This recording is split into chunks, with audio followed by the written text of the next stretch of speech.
Air India Boeing 171 లండన్కి వెళ్తున్న plane.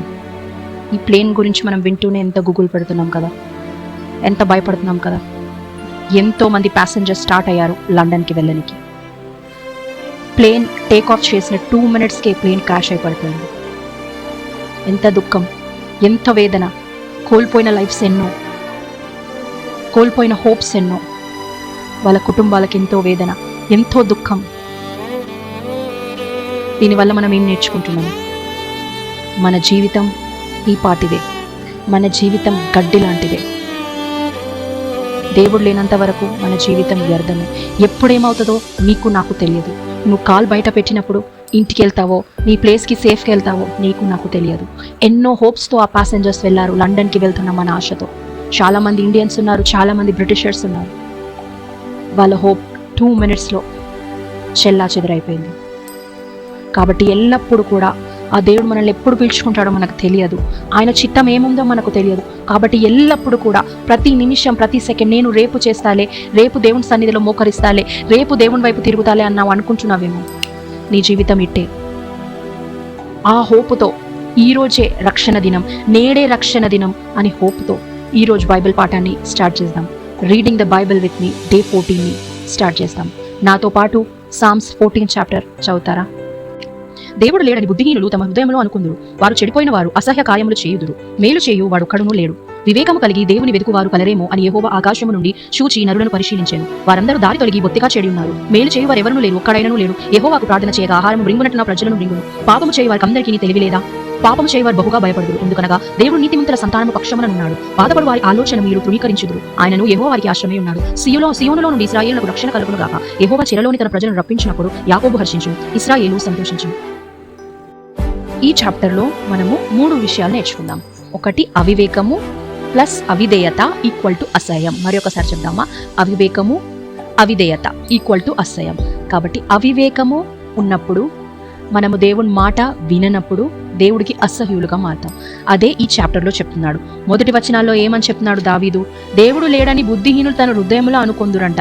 వాళ్ళు చెడిపోయిన వారు అసహ్య కార్యములు చేస్తారంట. ఏమడుగుతున్నాడు తెలుసా? పాపము చేసే వారికి తెలివి లేదా? వివేకము లేదా? అవివేకము.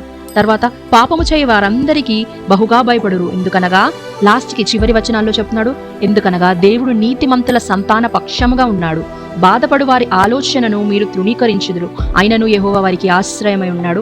సియోనులో నుండి ఇశ్రాయేలునకు రక్షణ కలుగును గాక. యెహోవా చెరలోని తన ప్రజలను రప్పించినప్పుడు యాకోబు హర్షించు, ఇశ్రాయేలు సంతోషించు. కాబట్టి పాపము చేసేవారు, దుష్టులు చేసేవారు అవివేకంగా ఉన్నారా? దుష్టత్వం చేసేవారు అవివేకంగా ఉన్నారా? మరి ఒకటి ఏం చెప్తున్నారు? అవిధేయత చూపిస్తున్నారా? దేవుని మాటలకు అవిధేయత చూపిస్తున్నారా? ఇవి 2 కూడా చూపించినట్టయితే మీరు దేవుడికి అసహ్యులవుతారు. కాబట్టి దయచేసి మిత్రమా, నువ్వు నేను అవివేకంగా ప్రవర్తించద్దు. దేవుడు లేడని అనుకోవద్దు. నీ జీవితం నెక్స్ట్ క్షణం ఏమవుతుందో, నా జీవితం నెక్స్ట్ మినిట్ ఏమవుతుందో నాకు కూడా తెలియదు, నీకు కూడా తెలియదు. దేవుడు చేతిలోనే ఉంది. మనము ఆయన చేతి పనులము. ఆయనలాగా జీవించాలని మనల్ని లోకంలో పంపించినాడు ఆ దేవుడు. నేను అదే రీతిగా దుష్టత్వం చేస్తా, పాపము చేస్తా, దేవుడు నన్ను చూడట్లేదని మీరు ఎప్పుడు కూడా అనుకోవద్దు.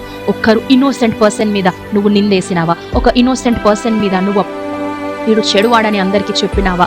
నీ జాగ్రత్త బిడ్డ. దేవుడు చెప్పినాడు, ఎవరైతే దేవుడిని నమ్ముకుంటారో వాళ్ళ దగ్గరగా ఉంటానన్నాడు దేవుడు. సియోనులో నుండి దేవుడు నమ్మిన బిడ్డలకు రక్షణ కలిగిస్తా అంటున్నాడు దేవుడు.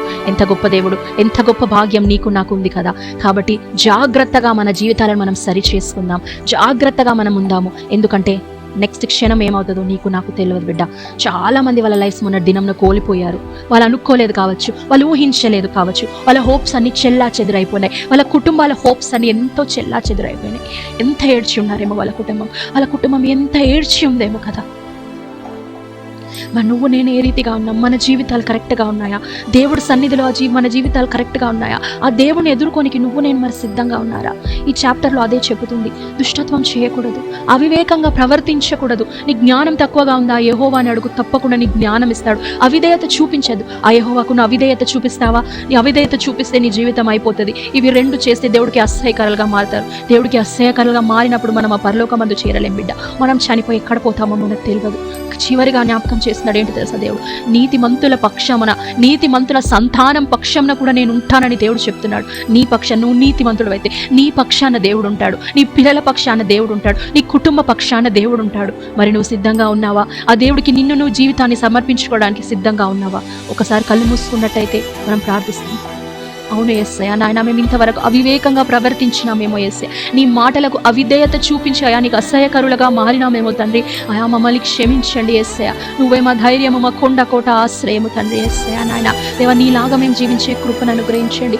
ఎప్పుడేమవుతుందో తెలియని పరిస్థితి యేసయ్య. నాయన దేవా, మా జీవితాలను నీకు అప్పగించుకుంటున్నాం యేసయ్య. నీ కోసం న్యాయంగా నాయన వివేకం కలిగి అయా, నీ మాటలకు లోబడినాయా, నీకు ఇష్టలుగా మా మారే కృపను అనుగ్రహించండి అయా. నీకే స్తోత్రం చెల్లిస్తూ ఈ దినం నీకే అప్పగించుకుంటూ యేసు నామములో ప్రార్థిస్తున్నాం తండ్రి, ఆమేన్.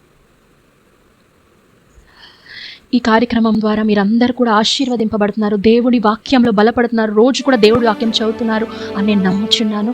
దయచేసి లైక్ చేయండి, షేర్ చేయండి, సబ్స్క్రైబ్ చేయండి. మీతో పాటు ఇతరులకు దీవెనకరంగా మారండి. ఈ వాక్యంలో ఉన్నది ఏది కూడా తప్పు కాదు బిడ్డ. ఈ వాక్యంలో ఉన్నది ఏది కూడా నెరవేరబడక ఉండదు. కాబట్టి జాగ్రత్తగా ఈ వాక్యాన్ని మనం హృదయంలో పెట్టుకొని మన జీవితాల్లో దాన్ని పాటిస్తాం. తిరిగి రేపు ఉదయకాలం సమయం కలుసుకుందాం. అంతవరకు దేవుని కృపాతిశయములు మీ జీవిత మెండుగా ఉండునుగాక.